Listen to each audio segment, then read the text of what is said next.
സൃഷ്ടാവാം ദൈവമേ എന്നേശുവേ.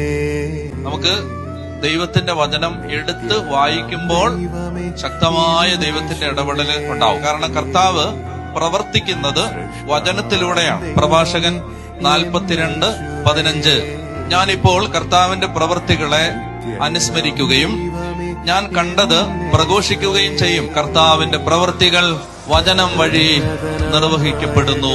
വചനത്തെ സ്നേഹിച്ചാൽ ദൈവത്തിന്റെ പ്രവൃത്തി കാണാൻ പറ്റും. വചനത്തോട് അടുത്താൽ ദൈവത്തിന്റെ പ്രവൃത്തി കാണാൻ പറ്റും.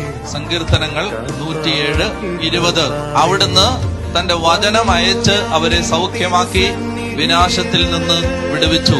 കർത്താവ് വചനം കേട്ടുകൊണ്ടിരിക്കുമ്പോൾ തന്നെ സുഖപ്പെടുത്തും. ആത്മാവിന്റെ ഉള്ളിൽ പ്രകാശിപ്പിക്കുന്ന വചനങ്ങളാണ് ഞാൻ നിങ്ങളോട് പറയുന്നത്. നിങ്ങൾ ആ വചനം ഗൗരവമായി എടുത്താൽ നിങ്ങൾ അനുഗ്രഹിക്കപ്പെടും. ദൈവത്തിന് വില കൊടുക്കാത്തവരിൽ ദൈവത്തിന്റെ ഇടപെടലുകൾ കാണാൻ പറ്റില്ല.